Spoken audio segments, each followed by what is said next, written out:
detectives! I'm Lifted-Orion coming at you from the North America server, and in League with Project Rise, I'm going to talk to you about Identity V's latest game mode, Blackjack. Before we get into the details, let's look at the roots.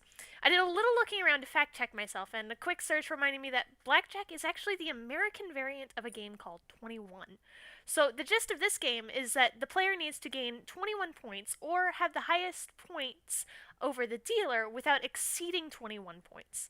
In the casino version, you're up against the dealer, but Identity V's mode, you're up against 4 other players. So the devs of Identity V have created a version of this gambling game for us to play alongside your standard Survivor versus Hunter game, which is a neat change of pace in my opinion. There's been a lot of hype for this new mode, but it's still new enough that not everyone knows how to play.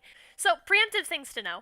Blackjack mode is a solo queue game. You can't team up with your friends and play unless you're willing to run a custom game, but you also have to have 5 players to set up for a custom, so it's really an all or nothing with the teaming.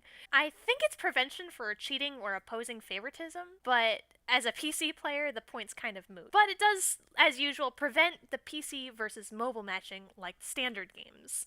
So a mobile user can't play with a PC user, and that might just be for dealing with the controls and aiming, just like, standard matching. The Identity V variant brings the hunting element and gives it to a card game. A free-for-all, essentially. Every man for himself. Trust no one, because everyone is trying to win, and there can only be one Blackjack. When matching for Blackjack, we have a nice new waiting room, all pretty and such, with us all in a circle. Makes me think a little bit of Russian roulette, honestly, and that kind of surprised me at first.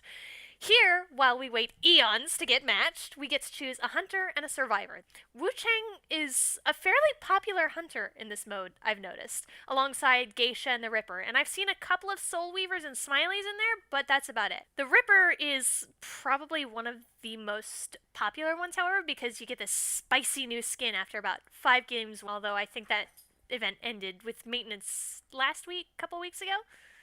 Anyway, unlike standard, we don't get to escape through the gate. Escape is not our goal. Getting 21 points is. Every round, we get a card to increase our points. So what's the point of ciphers then? Looking up at the top bar, it tells us that we need to get chips by decoding ciphers. But what are chips for? You get 100 chips per full cipher completed, or less depending on how much of the cipher you actually do. You have them, okay, now what? Let's open the tab menu over here. I pressed tab on the PC, but I think it's a different menu for mobile. I haven't touched it.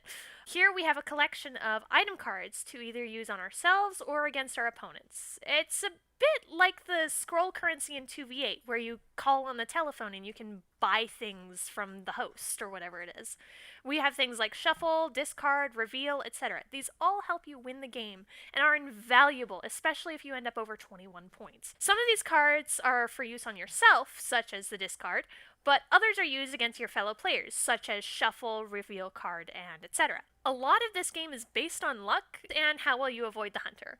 Generally, it's the hunter making you draw one of their cards that eliminates you, but if you're not careful, the other survivors can knock you out of the game as well by trading or shuffling cards with you. So, beginning of the game, we see Jack wearing a very dapper outfit, standing in sort of a mirror world, which is kind of ironic considering Joseph isn't allowed in this game. More on that later. He deals us a card, and we can either draw a second card or accept the card he gives us and ready up. I, in this match, have actually accepted a card, hoping to see if I can become the hunter myself. Well, no, I ended up getting only 4 points. Surprising. We get a few seconds to run around, find a cipher, all that jazz while the game calculates, and then we get about 10 seconds for one of the players to transform into the hunter. After that, we have about 120 seconds in the round until the end of said round. The hunter is actually calculated by whomever has the highest total points that isn't 21. So if there's someone who has 21 and another has 18, the player with 18 becomes the hunter, because we deal with a blackjack round. More on that later.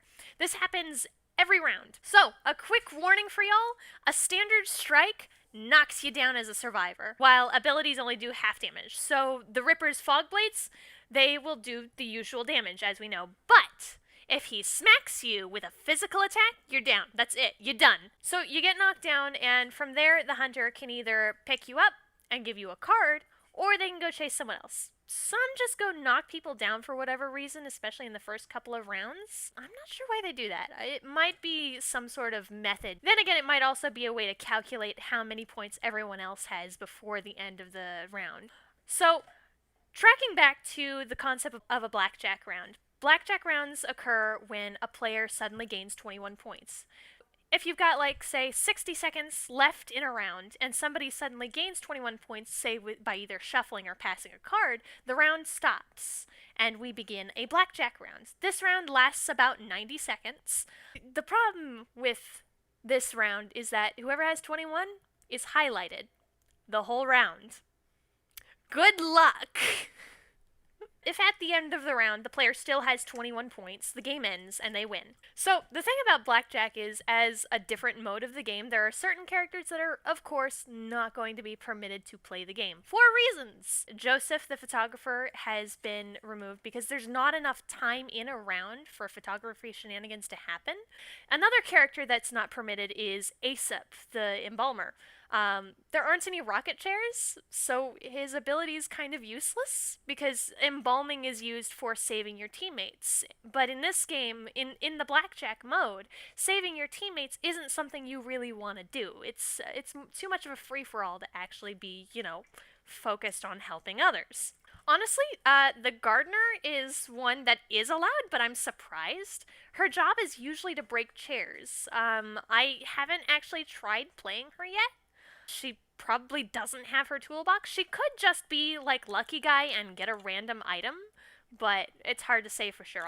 I'll look into that later. So, final thoughts. Blackjack is basically challenge mode against your fellow players for both hunting and surviving, with a little bit of strategy and chance sprinkled in. You get a chance to practice kiting with, a one-shot hit. It's a change of pace from the usual escape game, but it still holds true to the original concept of Identity 5, with the characters, the gameplay, the need to decode ciphers, and that kind of thing. You just have a different goal. Some people like it, some people don't. I, for one, certainly do. This is definitely something different to work with, and we get to show off our favorite characters. Well, I guess that's all I've really got to say on the matter. I hope this was comprehensive enough, at least to give you a basic idea of how Blackjack works. Any questions, I will try to answer in the comments below. And I guess that's it from me. I will see you in the next video. This is Lifted-Oriion, signing off. Joseph, once again, has been banned from the new mode. Poor thing. He never gets to have any fun. Seriously, good luck. You're gonna need it. I'm trying to do this all in one take, guys! I'm having trouble!